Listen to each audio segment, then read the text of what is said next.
It is difficult to assess the real state of the Russian economy now because Moscow has classified many indicators and items of expenditure. Neither banks nor customs publish figures, and at the beginning of the year the State Duma passed a law classifying statistical data of geopolitical significance. But indirect signs point to the scale of the fall of the Federation's economy. First of all, it is worth paying attention to the international isolation of the Russian market. Thus, for the first time at the annual St. Petersburg International Economic Forum, there will not be a single foreign leader. Putin will be accompanied by the head of the Hungarian Foreign Ministry and the Minister of Economy of the United Arab Emirates. And last week, Tajikistan sharply rejected Lavrov's proposal to join the Eurasian Economic Union founded by Russia. The integration of Tajikistan into the EAEU was not discussed either at the meeting of Sergei Lavrov with the President of the Republic Emomali Rahmon or at the negotiations with the Minister of Foreign Affairs of the country Sirajuddin Mukhudin.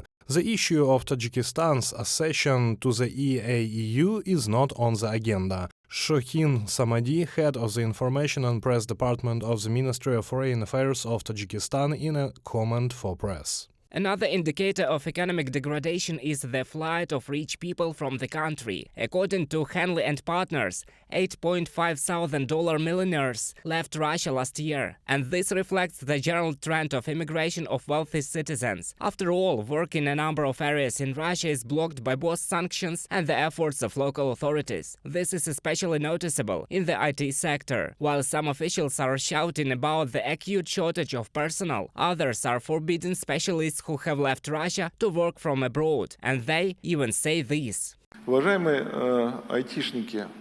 Dear IT people, you are socially undeveloped. All they need is a room, a smooth-running computer, internet and orders. They are socially isolated. I was in Kyrgyzstan not so long ago and asked the Metropolitan of Kyrgyzstan. Several tens of thousands of people, IT people, have arrived. Has the number of parishioners increased? He says, no, you guys are godless.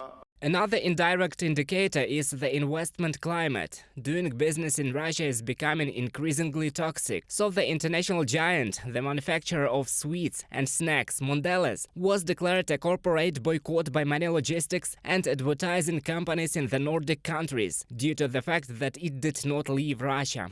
At the same time, it is becoming more and more difficult to simply leave the Federation market. The authorities are actively interfering. For example, the sports goods chain Decathlon, which announced its withdrawal from Russia, was fined 140 million rubles for already violating an agreement with one of the shopping centers. But escalation could be the decisive argument in favor of withdrawing from Russia.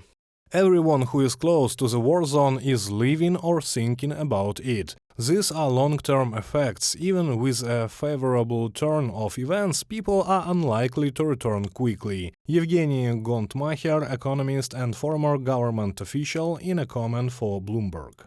The war against Ukraine is already destroying the Russian economy. Thus, from the reports of the Central Bank of Russia, it follows that the exchange rate of the ruble in international transactions in January-May fell by 18%. This is reflected in the exchange rate inside Russia, where nominally the dollar is already worth 85 rubles. But an ordinary citizen can get foreign currency only in private exchange offices at speculative prices. Reported by Roman Smoler, Danilo Kobza, UATV News.